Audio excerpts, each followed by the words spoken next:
Vous êtes sur Medi 1, très heureux de vous retrouver dans le cadre de votre émission Génération News, l'émission qui prend à cœur toutes les problématiques liées à la jeunesse, mais également tout ce qui fait le buzz sur Internet.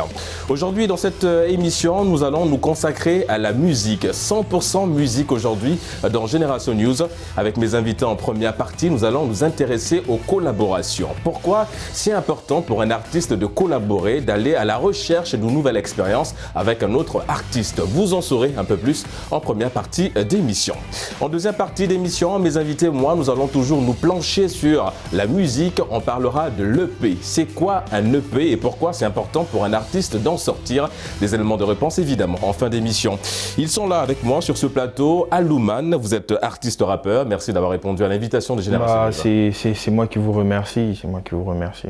On remercie également Kim Rekif, un rappeur, artiste rappeur, membre également d'un groupe, un collectif, Loyalty, pareil pour Alouman. Merci d'avoir répondu à l'invitation. Merci Génération News, c'est la famille. La famille également, ADL, Boss, plaisir de te recevoir sur Génération News, artiste rappeur. Merci d'avoir répondu à l'invitation. Merci Génération News. Et on termine cette phase de présentation avec Mendes Junior, artiste rappeur. Merci d'avoir répondu à l'invitation de Génération News. Non, c'est nous qui vous remercie. C'est nous qui vous remercions, quoi.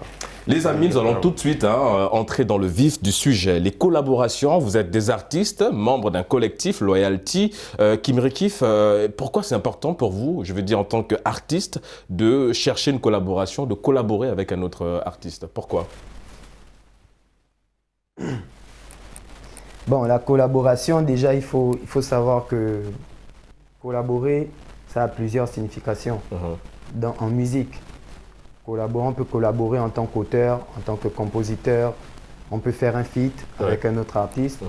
Donc, collaboration, c'est vraiment large.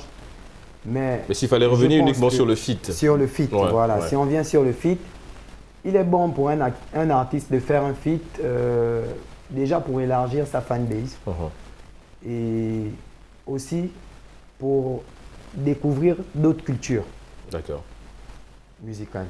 Du coup, quand on fait un feat, on fait un brassage en fait de culture, on fait un brassage de fanbase. Et c'est aussi, ça peut être promotionnel aussi. D'accord. En fait, il y a une stratégie tout derrière, évidemment, cette collaboration-là, comme vous l'avez dit, élargir sa fanbase. Mendes Junior, est-ce que, quelque part, avant de collaborer avec un artiste, comment le choix s'opère derrière, avant, en amont? Après, retenons que ça se fait aussi au feeling, quoi.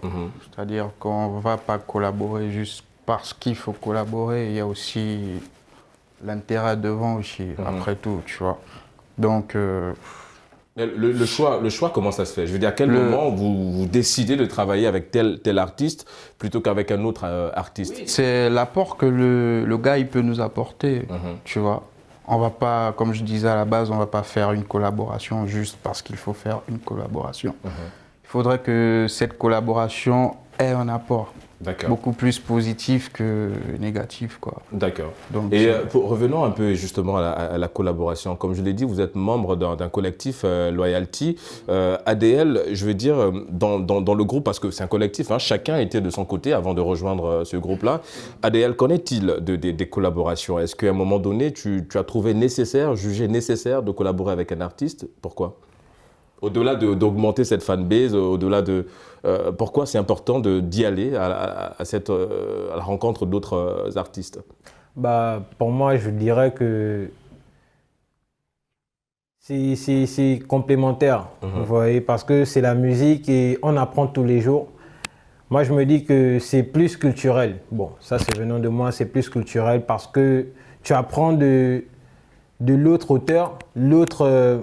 concepteur de musique comme toi, c'est un échange de beaucoup de choses. D'expérience, voilà, c'est vraiment un échange de beaucoup de choses. Et pour moi, je me dis qu'un feat ne se limite pas qu'à la musique parce que après avoir posé ce son, vous devez garder aussi cette relation. En fait, je sais pas, c'est pas juste à cause du feat que vous vous êtes rencontrés et après vous allez partir. Non, on doit perdurer au fur et à mesure, grandir ensemble. Et je sais pas, peut-être 2 ou 3 ans après, vous allez peut-être vous retrouver encore à retravailler sur un même projet. Ouais. Donc, c'est vraiment des relations qu'il faut vraiment garder, quoi. En parlant de relations à Luman, Kim Rikif parlait évidemment de cette palette en termes de collaboration. Il a très bien spécifié. Il y a le featuring, il y a la collaboration dans l'écriture du texte. Est-ce que à ce niveau-là, l'écriture du texte, est-ce que vous avez cette facilité à accepter de collaborer avec quelqu'un sur l'écriture? Est-ce que quelque part, le fait de le faire, c'est pas une manière de se remettre un peu en cause dans le sens où on n'est pas assez peut-être fort dans le texte au point de chercher à collaborer sur le point de l'écriture? Perso, je pense que c'est être faible de penser qu'on connaît tout. C'est vraiment être fort d'avoir cette capacité intellectuelle-là de se dire que je peux apprendre de l'autre. Donc pour nous, il n'y a vraiment pas de souci. S'il faille faire un son sur lequel on se dit j'ai placé un couplet, nous on le fait déjà entre nous. Hein. Je peux écrire un couplet et après je peux avoir l'apport de Kim Rikif, l'apport de Mendez. S'il estime que c'est pas assez bien étoffé, s'il estime qu'il doit ajouter quelque chose qui rendrait le texte meilleur, moi je me dis c'est tout bénef, j'accepte, il y a aucun souci. Et après, la vérité, c'est que ça ne se limite pas qu'à nous. Si on peut avoir d'autres artistes qui estiment pouvoir apporter, tant que c'est bénéfique pour ma musique, moi, il n'y a pas de problème. D'accord. Mais du coup, comment on finalise ce projet-là, Kim Rikif? Je dis, qu'est-ce qui se passe après? ADL a dit que c'est important de garder le contact, mais je me dis sur un plan purement financier, comment ça se passe? Je veux dire, est-ce qu'il faut payer en amont? Comment ça se passe? Est-ce qu'il faut donner un chèque pour collaborer avec une personne sur le plan de l'écriture ou bien sur le simple feat? Bon, ça dépend. Comme Mendez a mentionné tout à l'heure, ça peut se faire au feeling. Ça peut vraiment se faire au feeling, comme ça peut être à but lucratif. D'accord. Ça dépend vraiment. Ça dépend vraiment des positions, de la conjoncture. Surtout de la conjoncture, parfois, tu vois, vous vous rencontrez dans un endroit où tu sens que c'est vraiment cool. Ouais. À un moment, tu oublies le travail, tu mélanges business et émotion, amitié. Tu vois, et après ça le fait. C'est ça qu'on appelle le feeling. Mélanger le business et l'amitié ou des émotions, quoi. Et en parlant de feeling, les amis, vous avez fait quand même la première partie de Taïk quand il est arrivé au Sénégal. Racontez-nous un peu l'expérience et en termes de feeling, qu'en est-il? Est-ce qu'il y a une suite en parlant de collaboration, justement? Qu'en est-il réellement, Mendez? Ah, écoute. Non, mais c'est carré. Déjà, on ne pouvait même pas s'imaginer un jour faire l'avant-première partie de Taïk. Ouais, quand même, on a rencontré pas mal de gens aussi et voilà, ils ont eu l'occasion d'écouter ce qu'on fait déjà. Je pense qu'ils ont aimé. Ouais. Donc voilà, la parce suite. qu'on l'a vu, il a parlé de vous sur une radio de la place. Il a dit qu'il a écouté ce que vous faites et qu'il a été très séduit par ce que vous faites. Mais ADL, dites-nous, je vais dire, c'était quoi le fond de Est-ce qu'il est partant pour une collaboration? Qu'en est-il réellement? Dites-nous. Partant pour une collaboration, on ne va pas dire non comme on ne va pas dire oui. D'accord. Parce que c'est quelque part à nous de travailler aussi parce que lui-même il est beaucoup chargé et la période où il était là, je crois il était en tournée.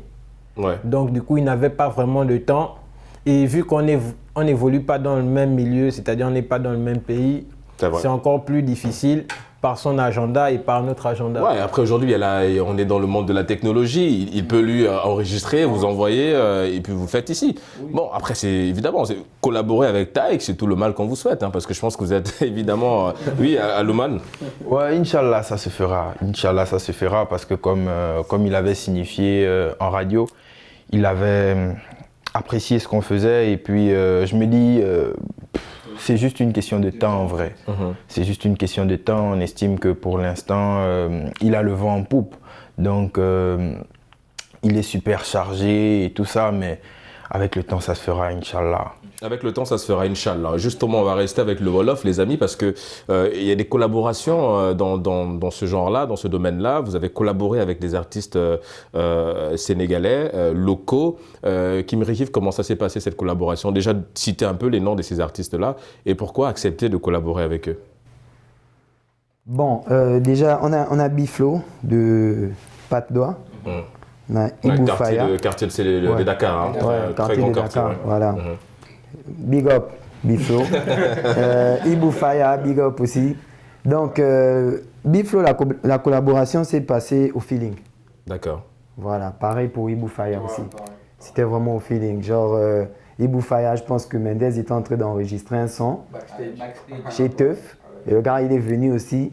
Et lui-même, je crois qu'il a enregistré après. Il devait enregistrer après. Il a kiffé Mendes. Il a déliré direct. Ouais, non, on doit faire un truc et tout. Et puis Mendes aussi, après, il a kiffé ses bails. Il s'est dit, ouais, man, tu es chaud. Et au final, la collaboration, elle est dingue. Ouais, vrai, vous allez l'écouter bientôt. Et Biflo, pareil, on a allé sur un... En fait, Biflo, on avait même programmé un concept. D'accord. Tout un concept, quoi, en fait. Mais après, voilà, les choses internes. Tu vois, quand on parle de feeling, après le feeling, quand on quitte au feeling, il faut capitaliser aussi. Exactement. Tu vois, on n'est pas trop tombé d'accord dans les clauses et tout. Mais bref, le son, il est carré aussi. Juste, et vous allez clipper non, pas encore? C'est en Non, on n'a projet? pas encore clippé. En fait, Biflo, il a été emmené dans un concept. Nous aussi. On s'est retrouvés tous dans un concept, en fait. D'accord. C'était pas un feat direct où on s'est dit, bon, on prend Biflo. Non. Les gars, ils ont créé un concept. Je vais taire le nom. Ils ont créé un concept et ils ont dit, bon, dans ce concept, pour la première édition, on va mettre Loyalty, on va mettre Biflo. D'accord, je vois. Et on a fait le son carré, tranquille. Mais après, voilà quoi. Et ADL, c'est quoi pour toi, bien pour vous? Parce que évidemment, là, tu vas parler au nom du groupe et chacun me donnera son avis là-dessus. Mais c'est quoi pour toi la collaboration ultime, l'idéal de la collaboration dans le domaine de la musique? Avec qui tu estimes qu'à partir de ce moment, j'ai atteint un niveau en termes de musique? La collaboration de rêve, c'est laquelle pour toi? Pour moi, la collaboration de rêve. Est-ce que c'est avec B2O? Quoique, même si vous ne faites pas dans le même... enfin, c'est du rap, mais je veux dire, est-ce qu'il y a une collaboration de rêve, ta collaboration dans ta tête où tu te dis s'il y a possibilité de le faire, les yeux fermés, je fonce, tête baissée? Moi, déjà, à la base, je n'écoute pas vraiment beaucoup de rap. Je suis plus dans la variété et j'écoute beaucoup d'Oliver Ngoma, Pierre Akenenge. Donc, pour moi, je dirais que la collaboration de rêve, excusez-moi, c'est peut-être avec Pierre Akenenge. Ouais. Bah, faut en profiter, hein. Il est Bien encore sûr, vivant. bien sûr. Il est encore vivant, ouais. Si j'ai cette chance, bien sûr. D'accord. Ouais, si j'ai cette chance, bien sûr. D'accord. Aloman? Perso, la collaboration de rêve, je crois qu'on a tué mon rêve parce que de base, pour moi, la collaboration de rêve, c'est Michael Jackson. Ouais, c'est con. J'ai pensé à lui tout de suite. Hein. Je ne sais pas pourquoi. Et du coup, vu qu'il n'est plus, je sais pas. Mais après, bizarrement, les membres de Loyalty, on n'est pas trop rap. On n'écoute pas trop de rap en vrai. Ouais, c'est beaucoup quoi? C'est de la variété que vous écoutez? Moi, je suis plus Zouglou.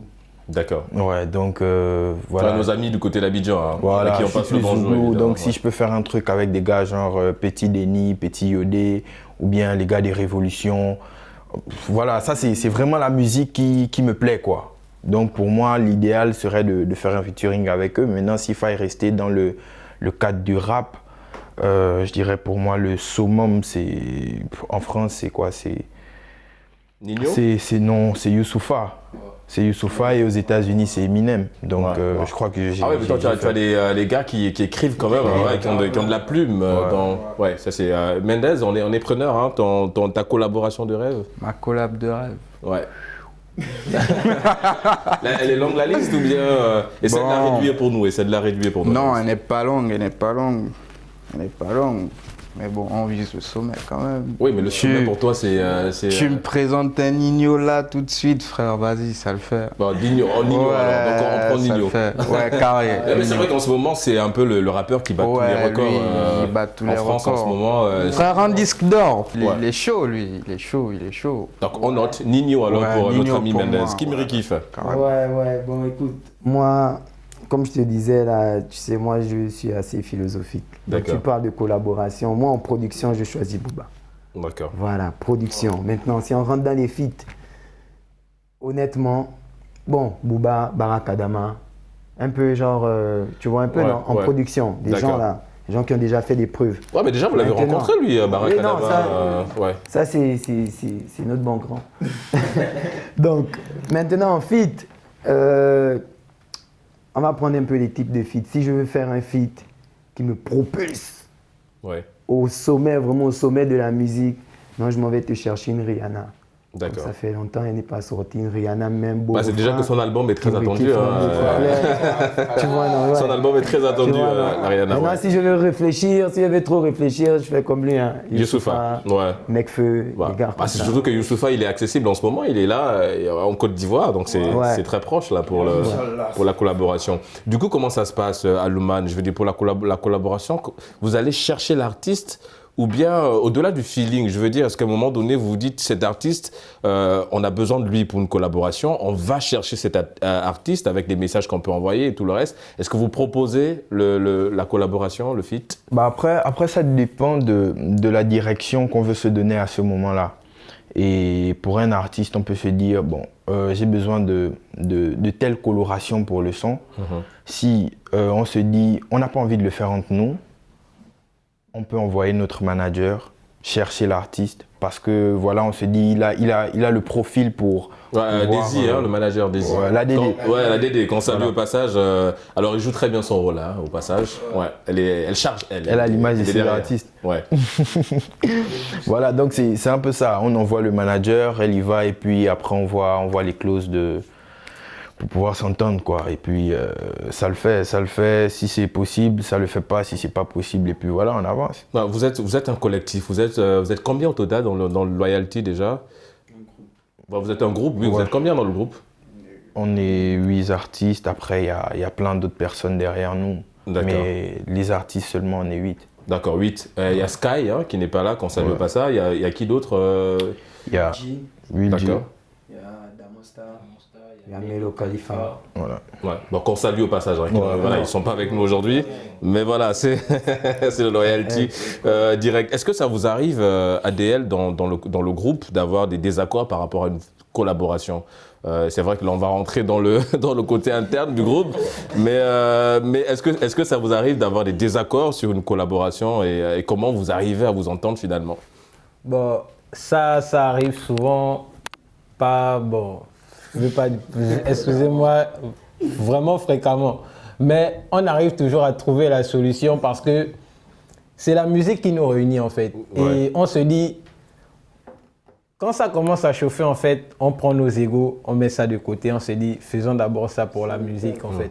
Parce que réellement, chacun a toujours un mot à dire et on ne va pas souvent dans la même direction. Non, mais surtout que vous êtes nombreux déjà, évidemment que les avis fusent à partir du moment où vous êtes 8. Ouais. Donc, et 8 talentueux. Donc... Ah oui, non, mais c'est évidemment la précision au détail. Je pense que c'est un avantage, mais parfois ça peut constituer un inconvénient, franchement, parce que les idées se choquent et s'entrechoquent. On est un agora compliqué et puis voilà. Mais bon, après, comme il disait, on essaie de s'y faire et puis après, on est grand, on se dit, on a l'intérêt supérieur qui est celui de faire la bonne musique. Donc, on peut avoir des désaccords, mais après, on se dit, l'intérêt supérieur, c'est celui de produire de la bonne musique. Ouais. Et après, c'est ça, quoi. Je peux souligner un point. En fait, la collaboration est très importante. On va revenir sur ce qu'il disait. Parce que Loyalty même a été créé par collaboration en fait. D'accord. Tu vois un peu. Par exemple, ADL et moi, on s'est connus. C'est pas à cause d'une collaboration. Il sortait de l'église un dimanche. Il est arrivé chez moi comme ça. Je ne le connais pas. Il dit, on ne se connaissait pas. Ouais, Joe, toi, je te cherche. C'est que, ouais, je te cherche, man, j'ai un son. Il est directement rentré comme ça. Il me dit, non, j'ai un son. J'ai déjà écrit les couplets, mais il me faut un refrain. Et il n'y a que toi que je vois. Je sais que tu m'as écouté ou pas. Et on s'est vu. Genre, on ne se connaissait pas, on ne se côtoyait pas. Mais on s'était vu chez un pote. Tu vois, vite fait et tout, on avait fait un petit truc. Et après, le gars, il vient un dimanche. Je te dis un dimanche. Vers 13h, il arrive. Non, mais comme ça. il était sûr de te trouver. Direct à la... Non, en fait, il arrive. Dimanche. Il me dit direct, non, j'ai besoin de toi, il n'y a que toi qui puisse écrire ce refrain-là. Et franchement, le titre du son, c'est Histoire. Tu écoutes le son, tu te rends compte qu'il avait fait le bon choix. D'accord. Tu vois, et c'est de là que découle notre amitié. Après, Alouman, pareillement, quand on s'est mis en groupe, c'était d'abord une collaboration. Je l'ai appelé sur mon son, mon premier son. Dis tout. Parce que de base, c'est un mauvais clash. Mais non, c'est toujours une collaboration. Moi, je quitte de Libreville, je suis chaud. J'arrive, lui, il est chaud à Lambaréné. On me dit non, mais oui, voilà, il y a un gars qui déchire tout et tout. Moi, je me dis que non. Le rap est resté à Libreville, il n'y a pas un gars à Lambaréné qui peut me faire quoi que ce soit. Donc lui et moi, on se retrouve au carrefour. Mais on se fait ça. Mais... En fait, on s'est tellement fait ça que les gars, après, ils ont demandé à ce qu'on crée un groupe. Ouais. D'accord. Et maintenant, on ne faisait que faire ça aux autres arrondissements aussi. On fait que donner aux gars. Et Mendes, c'est quoi ton histoire? Je veux dire, à quel moment tu... Évidemment, c'est la collaboration pour... Kim Rikif l'a souligné, Loyalty, c'est créé, c'est formé, c'est parti des collaborations, mais c'est quoi ton histoire? Mon histoire Moi, je reviens de... Bon, je ne suis pas originaire, mais je reviens de Port-Gentil, en fait. D'accord. C'est un peu là-bas que tout a commencé pour moi. Donc, on est tous partis en groupe. C'était l'époque où on était vraiment influencés par le truc, quoi. Tu vois, genre, Gang Killer. Après, Gang Killer, c'était des tueurs, tu vois, dans le swag, dans le truc, tu vois. Après, on a été signé chez Young Boss Music, produit par Chris O'Brien. Ça a été mon premier beatmaker, d'ailleurs. Big up à toi. Et voilà, donc ensuite, je me suis lancé comme ça. Après, bon, j'ai dû quitter de Port-Gentil pour revenir sur Libreville. Du coup, tout cassé pour moi, pas de repères autant pour moi. Du coup, j'ai repris en solo, quoi. Donc, ensuite, je suis venu sur Dakar. J'ai fait la connaissance de ADL. Donc, on a formé quoi? KTL. KTL avec... c'est l'affaire de groupe. Affaire de groupe, quoi. Voilà, Donc, ouais. il y avait KTL avec Will G. Donc, on était à 3. On avait même déjà travaillé sur tout un projet. Une mixtape. Et après, j'ai fait la connaissance des gars, quoi. Non, c'est vraiment une collaboration. C'est un groupe, vous l'avez dit. Est-ce que dans le groupe aussi, il y a des fois où, évidemment, tout le monde ne peut pas être sur un son. Comment ça se passe aussi dans le groupe? Est-ce que ADL peut choisir d'avoir une collaboration avec Mendes, avec Kim Rikif, et pas avec tout le collectif? Est-ce que ça aussi, c'est possible dans Loyalty? Bien sûr que c'est possible. Après, je pense que dans Loyalty, le maître mot au-delà du travail, c'est le feeling.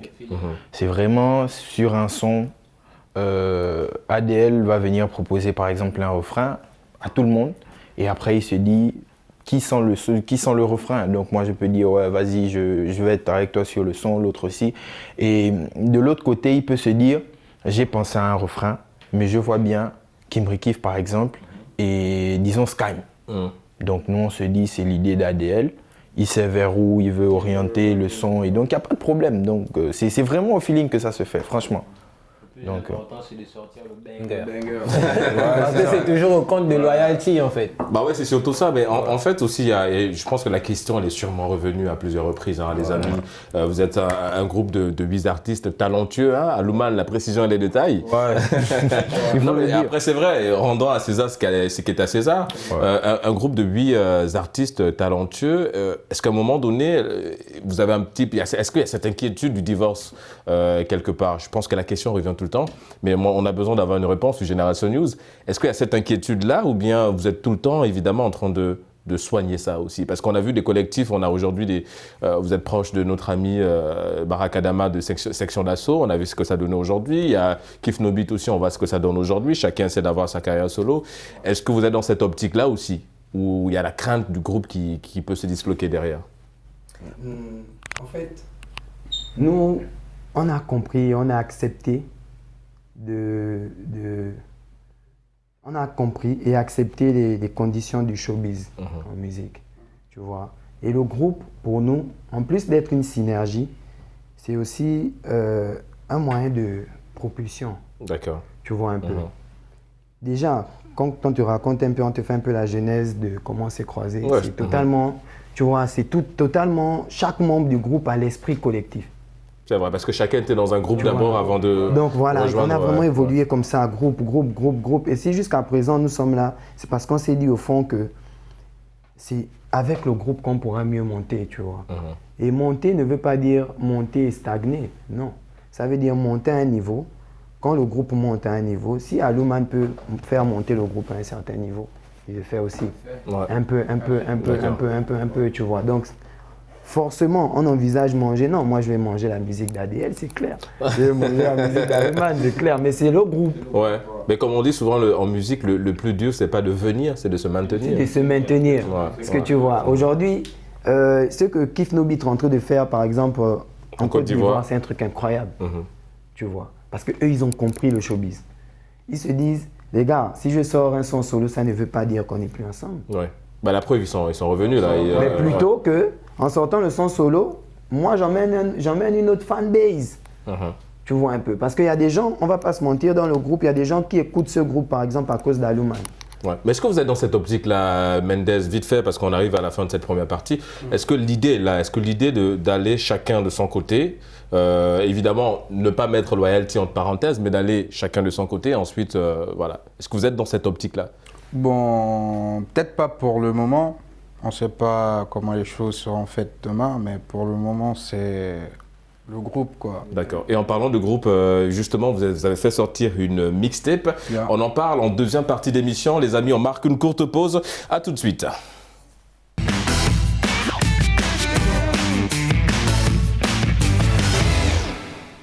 De retour sur le plateau de Génération News pour la deuxième et dernière partie d'émission. Tout de suite, on s'intéresse à l'EP. On est toujours dans le domaine de la musique, hein, évidemment, mais Aluman, pour le commun du mortel, c'est quoi un EP? Bah, déjà, il faut signaler que de nos jours, l'EP n'a plus la même définition que celle qu'elle avait à la base.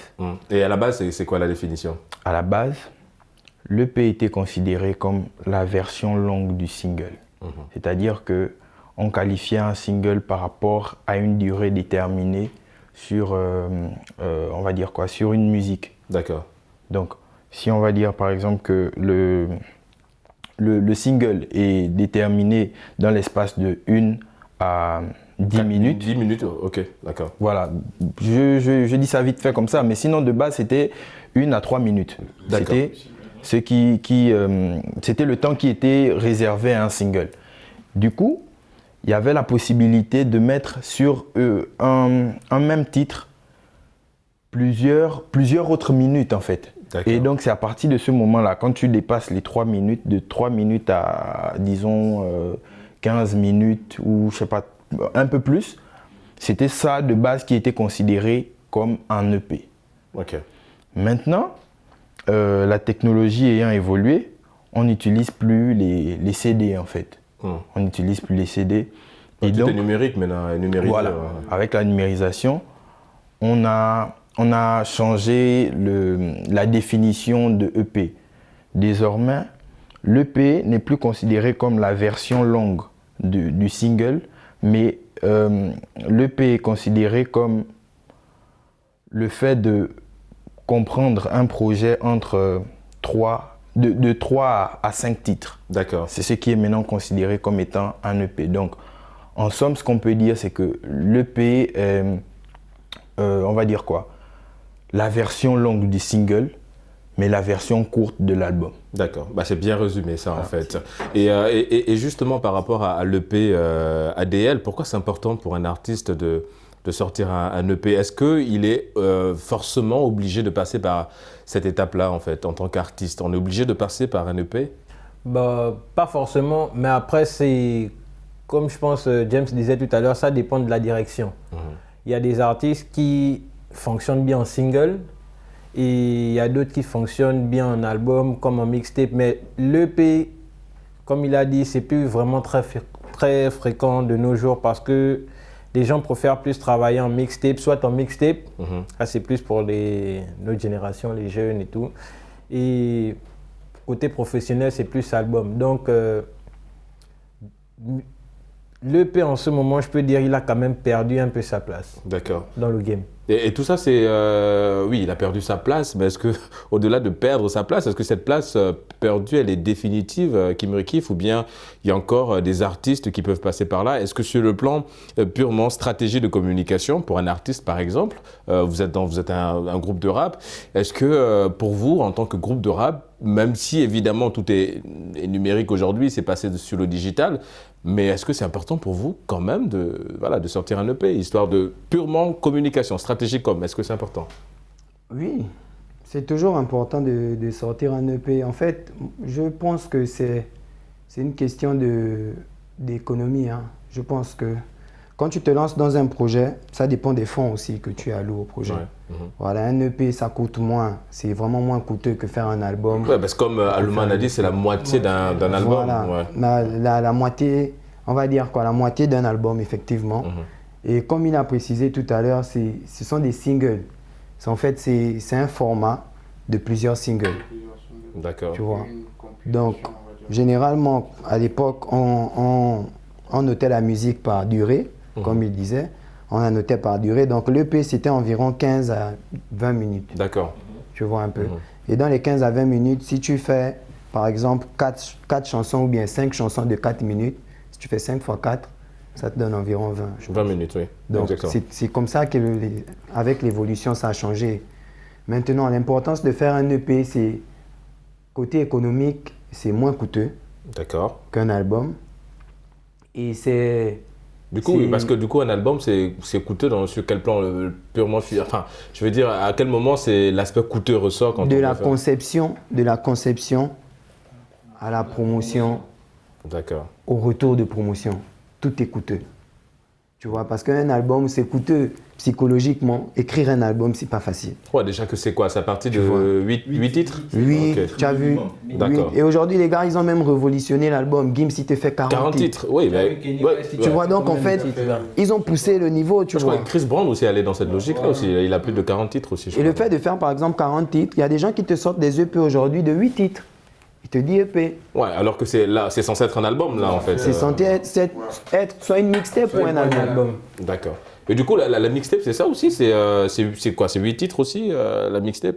Non, c'est entre l'EP et l'album. Entre l'EP et l'album. D'accord. La mixtape est née là, entre ces deux trucs-là. D'accord. Et en parlant du groupe, Loyalty, vous avez fait sortir également une mixtape. À quel moment tout ça, comment vous avez nourri l'idée de faire sortir cette mixtape-là? La vérité, c'est que nous sommes des bêtes de taf. En vrai, c'est ça. C'est pas la première mixtape qu'on sort d'ailleurs. On a une mixtape qui était déjà sortie le 31 décembre passé, intitulée Tout est gang. Et pour cette année, on s'est dit, après avoir sorti la mixtape Tout est gang, il y a eu certes beaucoup de retours positifs, mais il y a eu énormément de plaintes du côté des filles. Parce que les filles estimaient qu'elles étaient lésées pour celles qui n'aimaient pas trop la musique gang, gang, gang. D'accord. Donc elles estimaient qu'elles étaient lésées. Et nous, on s'est dit, comme en majorité notre public est féminin, on s'est dit on va leur donner un cadeau. Mais au moment où on a pensé à récompenser ce public féminin-là, on était en période d'été. Donc on s'est dit on va leur offrir un projet Love. Et vu qu'on l'a conçu en été, ce sera Summer and Love. D'accord, ouais, voilà. Super, en tout cas. D'accord. Et Mendes, on va revenir sur l'EP. Alors, évidemment, toi, chacun, vous l'avez dit, en première partie, chacun était dans un groupe, avant évidemment de rejoindre Loyalty.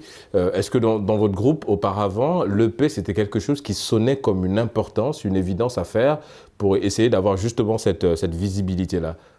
Ouais. Bien sûr. Mais bon, à l'époque, là, j'avais pas de chance de sortir un EP. Les choses étaient beaucoup plus différentes que maintenant. Les difficultés, c'est à quel niveau? Logiquement, peut-être au niveau de la production? Parce qu'au niveau de l'écriture, tu n'as pas de problème, je veux dire. Non, au niveau de l'écriture, vas-y, ça passe crème. Mais c'était beaucoup plus au niveau de la production. Tu avais d'un côté les parents qui ne sentaient pas encore le truc. Il y avait pas mal de contraintes, en fait. Il y avait les cours, il y avait donc... La tête n'était pas à fond sur le truc. Sur la tu musique, vois. ouais. Voilà, donc du coup, il y a eu pas mal de trucs. Et voilà, pour la petite histoire, comme je t'ai dit, j'ai pas eu d'occasion d'en faire en vrai. Est-ce qu'aujourd'hui on a le droit de s'inquiéter un peu à l'Oman? C'est vrai que tu as souligné tout à l'heure. Kim Rikif a souligné aussi un truc qui est très important, c'est qu'aujourd'hui on ne respecte plus rien en musique. Parce que si on part du principe, vous l'avez bien souligné sur ce plateau, qu'un album commence à partir de 9 titres, sinon à partir de 8, et qu'aujourd'hui on a des artistes qui vont jusqu'à 40 titres, et que l'EP aujourd'hui, comme ADL l'a souligné, tend à disparaître. Est-ce qu'aujourd'hui la musique d'aujourd'hui sera la musique de demain? Bah, après, je pense pas que ce soit dénaturer la chose de faire 40 titres pour un album. On a juste signifié le minimum. On a signifié le minimum par rapport à l'album qui était de 8 titres. Donc si vous voulez aller à 120 titres, ça dépend de votre inspiration. Ça ne veut pas dire que c'est plus un album parce qu'il contient 120 titres. On a juste dit que l'album commençait à partir de 8 titres. Oui, mais est-ce que quelque part aussi, ADL, ça ne conditionne pas aussi les rappeurs que vous êtes? C'est-à-dire que, parce que Gims, prenons l'exemple de Gims, il s'est lancé dans ce défi de faire 40 titres parce qu'il y a un artiste américain qui l'a fait. Et il s'est dit, si lui peut le faire, moi je peux le faire. Est-ce que quelque part aussi, ça ne conditionne pas aujourd'hui ADL qui se dit, ah, si Gims arrive à faire 40 titres, bah, je peux en faire aussi? Ben, bien sûr, parce qu'on est toujours dans un défi. C'est vraiment un défi. Quand on voit un maître Gims qui fait un album de 40 titres, on se dit, ouais, s'il a pu faire ça, c'est que vraiment nous, on peut le faire. Mais c'est vraiment pas facile parce qu'il y a tout un travail. Et déjà, rien qu'un album de 10 titres, par exemple, ça peut se faire durant toute une année. C'est-à-dire, rien que l'écriture d'abord, en passant par la pause, des prises de voix en studio et tout ça, parce que il faut être vraiment en concordance avec l'ingénieur son, avec les beatmakers. Et c'est toute une organisation parce que tu ne vas pas faire 10 titres avec un seul beatmaker. On va réellement sentir le... Comment on appelle ça? Ça peut être répétitif aussi. Voilà. Donc, vraiment avoir plusieurs colorations, c'est-à-dire travailler avec plusieurs personnes pour une seule personne pour sortir 40 titres, c'est vraiment énorme. C'est-à-dire une seule tête pensante qui partage ses idées avec plusieurs personnes pour sortir un projet du fond en comble, c'est-à-dire du début jusqu'à la fin, le projet il est carré, c'est vraiment lourd. Du coup, Kim Rikif, c'est plus facile pour un artiste de sortir un single que de sortir un EP, par exemple. En termes de promo pour un artiste, c'est plus facile un single. C'est plus facile de sortir un single. C'est beaucoup plus facile de sortir un single que de sortir un EP. Mais en fait, je voulais en fait dissocier les choses. Tu vois, l'EP, comme on dit l'EP, il y a l'EP, il y a l'LP, tu vois, à l'époque. Et vraiment, c'était des compilations de base. C'était vraiment des compilations, tu vois, de 3 minutes, tu vois. On fait une compilation, ça fait 10 à 15 minutes, ça fait un EP, un EP, tu vois un peu. Et la philosophie pouvait être divergente. Vraiment, lui, il vient sur l'amour, moi, je viens sur la misère, l'autre vient sur... C'est une compilation. Aujourd'hui, faire un EP, c'est vendre un état d'esprit. Tu vois, tu pars sur 5 titres. Ça continue. Je pense que c'est beaucoup plus des radios maintenant qu'ils le font en fait. Oui, mais maintenant celui qui programme un EP, par exemple, nous on a fait par exemple une mixtape, on va sur l'amour et l'état d'esprit d'été.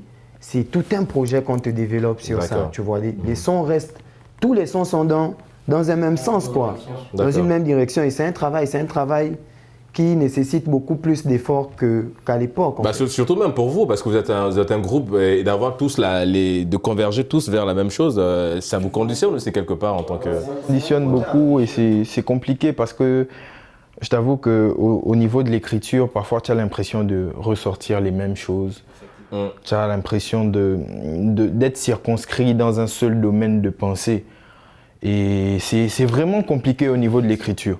Franchement, c'est compliqué, mais après, voilà, nous, voilà, c'est le talent qui parle. Non, ça le fait au final. Mais c'est comme toi, on va te donner 5 sujets, un même sujet, on te dit fais 5 dissertations. Ou 10 dissertations avec le même sujet. Mais tu essaies de développer plusieurs angles seulement. Exactement, oui, évidemment. Un temps, tu auras l'impression de répéter certains mots, tu vois un peu. Du coup, l'EP, revenant à ce projet-là, parce qu'on l'a souligné, hein, Alouman est revenu vraiment sur ce point, l'EP, l'importance, pareil pour Kimri Kiff. Vous l'avez également souligné, est-ce qu'aujourd'hui ça tend à disparaître totalement, l'EP, parce que les artistes ne sont plus dans ce domaine-là. Mais est-ce que quelque part, si vous le faites, est-ce que vous êtes obligé de le dire? C'est-à-dire que si vous faites vous sortez un projet avec 5 titres, est-ce qu'on est dans l'obligation de préciser que c'est un EP? Mendez? Non, pas forcément. On n'est pas forcément obligé de préciser. Les connaisseurs vont voilà. Donc du coup, et après ça reste aussi un bon moyen de promotion. Ouais. Par exemple, avant de sortir un album ou une mixtape qu'on prépare, on peut sortir un EP. Oui, mais en fait, quand vous dites que ça tend à disparaître, c'est par rapport à quoi? Parce que les artistes ne se lancent plus dans ça. Parce que la vérité, c'est que si un artiste décide d'en faire un EP, il le fait tranquillement. Mais pourquoi ça disparaît? Parce que les gens ne s'y intéressent plus. Vous dites sur ce plateau que c'est moins coûteux. Mais si c'est moins coûteux, pourquoi ne pas se donner à ça, à cette activité qui est l'EP, Alouman? Parce que la mixtape est venue en quelque sorte l'étouffer. Dans la mesure où, au niveau promotionnel, tu te dis, un groupe par exemple, Loyalty, les gars sont hyper productifs. On se dit, pourquoi nous limiter à donner 500? Si on peut en donner plus. Voilà, si on peut en donner plus. Et au niveau de la promotion, c'est plus facile de faire la promotion de 8 sons directement au lieu de faire 2 fois les promotions de 2 différents projets qui comportent chacun 500. Donc on se dit, mieux on met tout ça dans une mixtape et on fait la promotion une bonne fois. Donc c'est beaucoup plus sur un plan stratégique, voilà, de se dire, au lieu de communiquer 2 fois sur un... D'accord, autant sortir un album que de faire un album. D'accord. Oui, mais évidemment, d'accord, sur ce plan, c'est compréhensible. Mais est-ce qu'à un moment donné, quand le groupe s'est formé, s'est créé, est-ce que l'idée a traversé l'esprit de, je veux dire, ADL? Est-ce que ça traversait un peu l'esprit de tout le monde de se dire, OK, on y va pour un EP ou pas du tout? Ou ce n'était pas à l'ordre du jour dans le groupe? C'est pas possible. C'est pas possible d'y penser. C'était carrément pas dans nos projets parce que quand on a commencé, c'était plus des singles. C'est-à-dire chacun avait un single. On avait établi un emploi du temps où chaque semaine, un artiste de Loyalty devait sortir un single.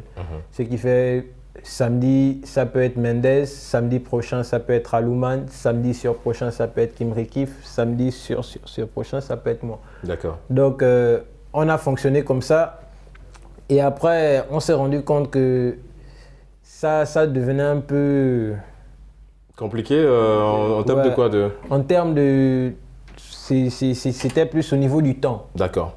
Parce qu'on ne s'attendait pas vraiment à ce qui se voyait en fait au niveau des rendus.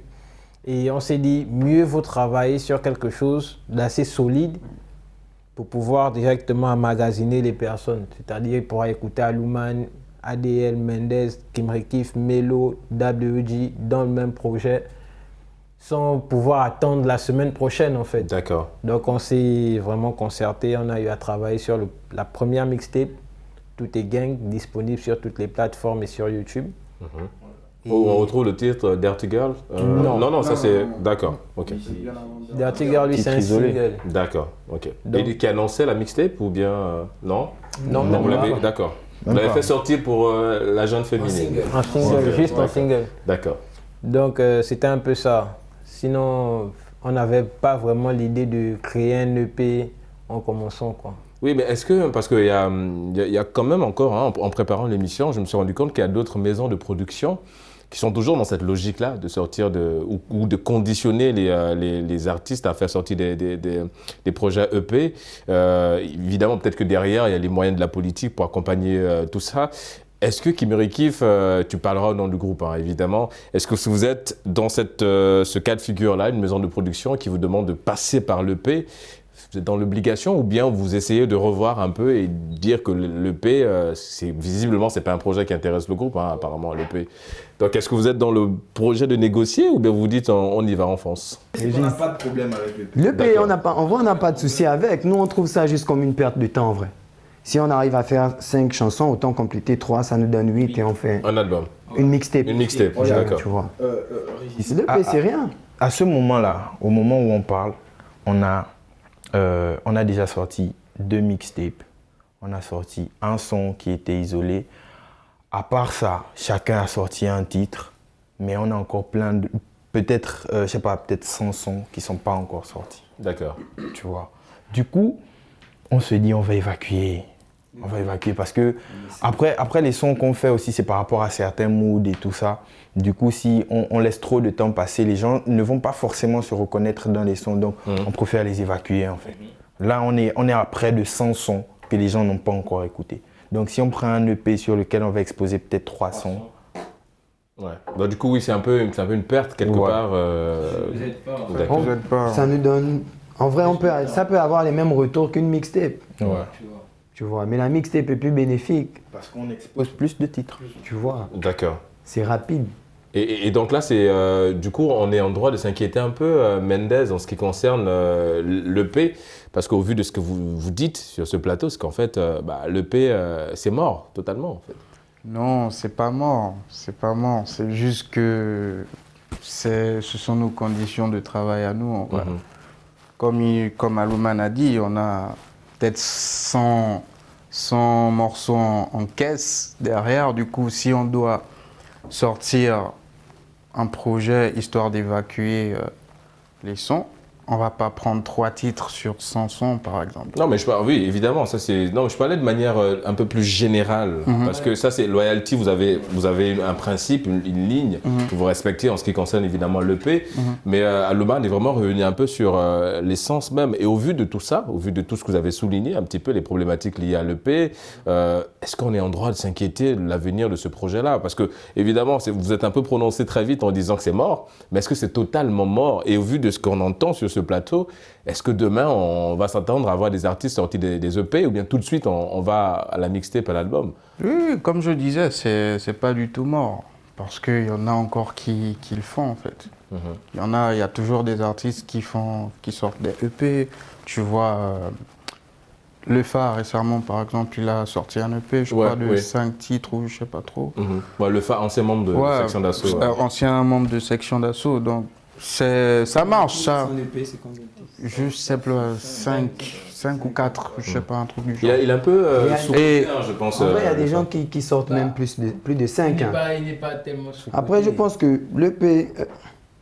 que l'EP, aujourd'hui, c'est juste une appellation.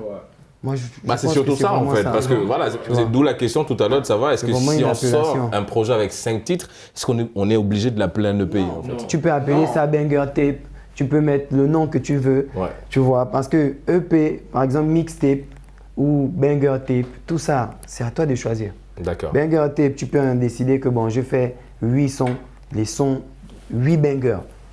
J'en fais une banger. C'est quoi un banger C'est quoi un banger? C'est c'est un hit. C'est un hit. Ah, d'accord. Ouais. Banger. D'accord, faut le dire, parce que nous, on connaît C'est un hit. On connaît pas un banger, d'accord. Un banger, tu as vu, il y a c'est par un hit. exemple un rappeur sénégalais, Nongo. Il a sorti une mixtape, il a mis Hit Tape. D'accord. Ouais, Donc c'est une question de nom, une question de feeling. Tu vois. Si tu veux. Après, je pense que nous, on défendait plus L'origine, nous sommes côté originel de la chose, mais après, chacun a Aujourd'hui, l'attitude c'est de free. développer comme il Et veut. c'est comme je disais tout à l'heure par rapport à Mendes, c'est vraiment l'évolution. Parce que dans le game, c'est comme au foot, il y a maintenant la VAR. Oui, aujourd'hui. Ouais, donc aujourd'hui, dans la musique, l'EP, c'est un peu comme le foot sans la VAR. D'accord. C'est que la musique va continuer à exister, Voilà. même Mais si aujourd'hui, voilà, effectivement. on n'est pas dans le projet de l'EP. Effectivement. Mais bon, après, voilà, l'EP va toujours continuer d'exister. Et après, faut qu'on se détrompe. Tout le monde n'est pas autant productif que Loyalty. Donc, en vrai, on laisse les EP de manière originelle, genre pour les personnes qui sont pas... Non, après, évidemment, comme Mendes l'a dit, on n'est pas dans l'optique de tirer un boulet rouge sur ceux-là. Non, évidemment. Mais dans les logiques de dire, ça existe toujours. Oui, ça existe, mais après, c'est vrai. Il faut pas qu'on supprime ça parce que ça va empêcher certaines personnes de faire la musique.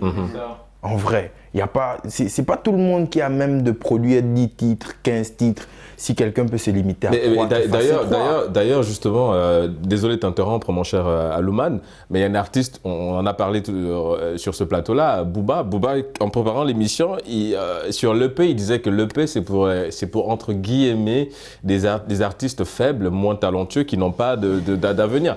Parce que s'il part du principe, si tu peux écrire, vous l'avez dit sur ce plateau, en fait, parce que écrire 5 titres, ça sous-entend que tu en manques d'inspiration, mais ce n'est pas le cas. Ou du coup, vous percevez la chose comme Booba, Alouman?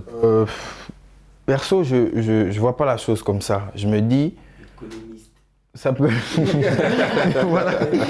voilà, parfois, ça peut être ça, mais dans d'autres cas, ça peut être aussi dû au fait qu'il y ait une panoplie de titres et que tu décides à ce moment-là de choisir tes préférés. Et tes préférés peuvent être au nombre de 3, donc tu décides de les mettre en avant. Ou encore, tu peux te dire, j'ai plusieurs sons, mais je veux apporter de la lumière sur moi. Du coup, je ne peux pas déjà jeter toutes mes balles. Je vais juste prendre 3 et donner au gars un EP, histoire d'amener la visibilité vers moi. Et après, maintenant, je pourrais faire autre chose, quoi. Donc, il y a plusieurs raisons pour lesquelles on sort un EP. En fait. Oui, mais la raison ultime, par excellence, c'est pas le fait que nous soyons limités dans l'écriture. C'était vraiment pour taquiner, franchement. D'accord. Bon, après, oui, c'est Booba, hein, il est connu pour ça aussi, pour apporter un peu, pour lancer les pics un peu. Donc, revenons, les amis, parce qu'il nous reste quelques minutes avant de nous dire au revoir en ce qui concerne évidemment cette deuxième partie de Génération News. On parle de l'EP. Vous êtes d'accord, hein, de manière unanime, que ce projet existe toujours et que ça peut toujours aider un artiste, hein, c'est important pour lui, l'artiste, de sortir un EP, mais qu'il va falloir aujourd'hui... Est-ce qu'à l'époque, c'était plus... Enfin, à l'époque, évidemment, on est tous la même génération, mais je pense qu'on a connu la génération des CD, et Alouman l'a souligné au début de son argumentaire. Est-ce qu'aujourd'hui, c'est plus facile, par exemple, de sortir un EP, parce que tout est numérique? Il suffit d'aller dans un studio, de l'avoir dans sa clé USB, de le mettre en streaming, par exemple. Est-ce que c'est plus facile, aujourd'hui, de sortir un EP, Alouman? Je vais pas trop m'aventurer sur ce sujet parce qu'en vrai, j'ai pas connu les studios à l'époque des vinyles, par exemple. Les vinyles, ouais. Voilà, j'ai pas connu les studios à cette époque-là, donc je sais pas si c'est plus facile. Mais est-ce qu'aujourd'hui c'est plus rapide, du coup, la rapidité, voilà. Je pense que par rapport à la promptitude, c'est plus prompt de sortir un EP maintenant qu'avant, quoi. D'accord. Les amis, un tour de table, vite fait, hein, on a terminé, mais on va terminer en beauté, les amis. Alors, j'ai besoin d'une impro. Allez-y, et on peut pas avoir des rappeurs sur le plateau Génération News, c'est que voilà, on termine en beauté, hein, les amis, freestyle. Alors, qui commence? Allez-y, les amis, faites-vous plaisir. Lida. Alouman, on y va. C'est toi, vas-y. Yeah, qu'est-ce que je vais faire comme ça, vite fait. Ouais, vite fait. Disons, je m'emmène maintenant, tu vois. Donc amenez-moi un verre d'eau minérale car je suis en club d'un mini-moi. Minimal, miniaturisé au mic le minimum. De ma vibe est pesée en milligrammes. Allumez le mini-four ou plutôt la mini-chaîne. Je vois tout en mini. Mini quoi? Mini-sense. Pas besoin de la minorité. Je suis pas minoritaire. Je suis mignon mais l'unanimité, je ne peux pas la faire. Bravo les amis. Malheureusement, on peut pas faire un tour de table. Nous sommes arrivés à la fin de cette émission. On remercie Alouman, artiste, rappeur, membre de Loyalty. Merci d'avoir participé à Génération News. On remercie Mendes Junior, artiste, rappeur, Loyalty également. Merci d'avoir participé. ADL, boss, ça a été un plaisir de recevoir sur ce plateau. Merci. Et on termine avec Kim Rekif, deuxième participation évidemment à Génération News. Merci d'avoir répondu à l'invitation. Allez-y, streamer. Et c'est la fin de cette émission, les amis. On se donne évidemment rendez-vous la semaine prochaine pour d'autres thématiques liées à Génération News. D'ici là, gardez le sourire en compagnie de nos programmes.